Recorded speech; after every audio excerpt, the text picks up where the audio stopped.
Zadatak broj 13 pod 1, poglavlje 5.5 iz matematike 2, Dakića Lezović za tehničke škole. Ovdje imamo logaritam po bazi 2 od x minus 1 plus logaritam po bazi 2 od x plus 1 jednako je 3. Prvo moramo napraviti uvjet. Da bi opći logaritam bio definiran, mora biti x minus 1 veće od 0 i x plus 1 je veće od 0. Znači x je veće od 1 i x je veće od minus 1. Dakle, to nacrtamo. Ovdje to je znači veće sve, x veće od minus 1 i x veće od plus 1. Dakle, uvjet glasi x mora biti veći od 1. Dakle, to je uvjet.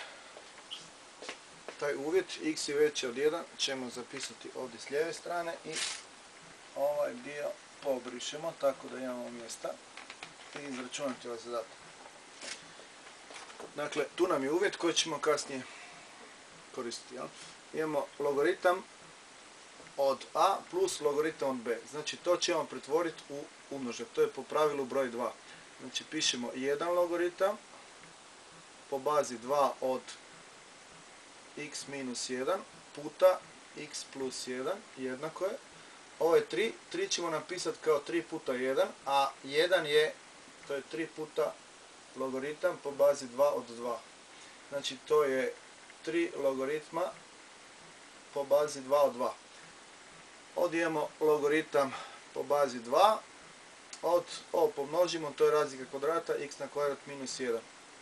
Jednako je, tricu dignemo eksponent, pa je to logaritam po bazi 2 od 2 na treću.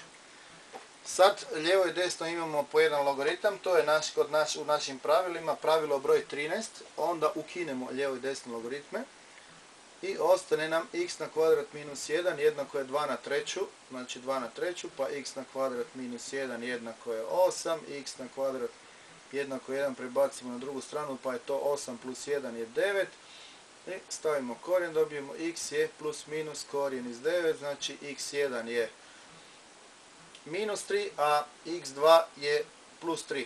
E sad, uvjet kaže da x mora biti veći, znači kaže x mora biti veći od 1. Pa crtamo.